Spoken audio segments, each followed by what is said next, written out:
எனக்கென வந்த தேவதையே சரிபாதி நீ அல்லவா நடக்கையில் உந்தன் கூட வரும்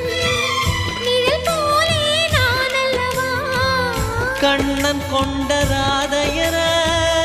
ராமன் கொண்ட சீதையர மடி சேர்ந்த பூரதமே மனதில் வீசும் மாருதமே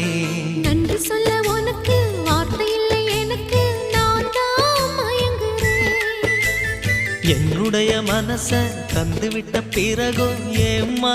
கலங்குற